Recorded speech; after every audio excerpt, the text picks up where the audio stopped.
বীর চট্টলা টিভি। পবিত্র ঈদে বীর চট্টলা টিভির পক্ষ থেকে আপনাকে ধন্যবাদ। আপনাদেরকেও ধন্যবাদ। দীর্ঘদিন ধরে আপনারা চট্টগ্রামের জন্য কাজ করছেন, বিভিন্ন পরিবেশনে আপনারা ভালো করছেন এবং আগামীতে আরও ভালো করেন, উত্তরোত্তর সমৃদ্ধি হোক। আমি জানি যে আপনি চট্টগ্রাম মা ও শিশু হাসপাতালের সিনিয়র ভাইস প্রেসিডেন্ট নির্বাচিত। এবার যে নির্বাচিত প্রেসিডেন্ট হতে পেরেছেন আপনি, আপনার থেকে এই নির্বাচনটা কেমন লাগছে, এটা যদি আপনি চিটং মহানগরের উদ্দেশ্যে, জনগণের উদ্দেশ্যে যদি একটু। চট্টগ্রাম মা ও শিশু হাসপাতালে দীর্ঘদিন ধরে আমি কাজ করছি। বর্তমানে কমিটিতেও আমি নির্বাচিত, কিন্তু আমি প্রেসিডেন্ট নই। প্রেসিডেন্ট হচ্ছে SM মোর্শেদ হোসেন। আর চট্টগ্রাম মা ও শিশু হাসপাতাল হচ্ছে এই এলাকার জন্য একটি গুরুত্বপূর্ণ প্রতিষ্ঠান। আমরা অসহায় দরিদ্রের জন্য কাজ করে যাচ্ছি এবং সেই সাথে একটা আধুনিক হাসপাতাল তৈরি করার জন্য আমরা অগ্রণী ভূমিকা নিয়েছিলাম বলে আজ এটা দৃশ্যমান। আমরা ক্যান্সার ইনস্টিটিউট করেছি, মেডিকেল করেছি। এই বছর আমাদের ডেন্টাল ইউনিটের কার্যক্রম শুরু হচ্ছে এবং সরকার অনুমোদন দেওয়াতে আমাদের এখান থেকে এখন ডেন্টিস্ট হয়েও বের হবে।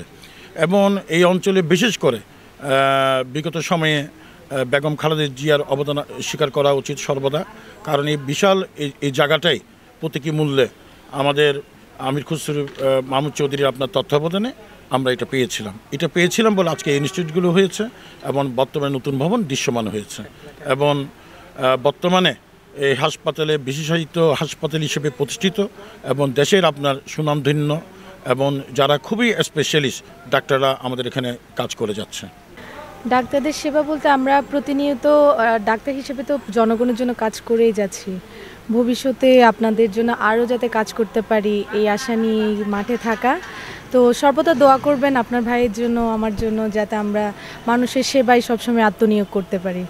আমরাও যাতে আপনাদের পাশে থাকতে পারি ইনশাআল্লাহ। এবার ঈদ কেমন কাটলো আপনাদের? আলহামদুলিল্লাহ অনেক সুন্দর। অন্যান্য বছরের তুলনায় এবার অনেক ভালো ছিল আলহামদুলিল্লাহ। পরিবারের সকলকে নিয়ে ঈদ পালন করতে পেরে আসলে আনন্দ লাগে আর কি। জি, জাহিদ ভাই কেমন ঈদ কাটলো? এবার এটা হচ্ছে ব্যতিক্রমধর্মী, কারণ দীর্ঘদিন আমরা ফেসিবাদের সাথে যে আক্রমণের শিকার হয়েছি এবং বৈষম্যের শিকার হয়েছে আমাদের অনেকে। তো একটা নতুন পরিবেশে, একটা মুক্ত পরিবেশে এই ঈদ উদযাপন একটা ব্যতিক্রম ধর্মী অ্যাচিভমেন্ট হিসাবে বাংলাদেশে প্রতিষ্ঠিত হয়েছে। বীর চট্টলা টিভি।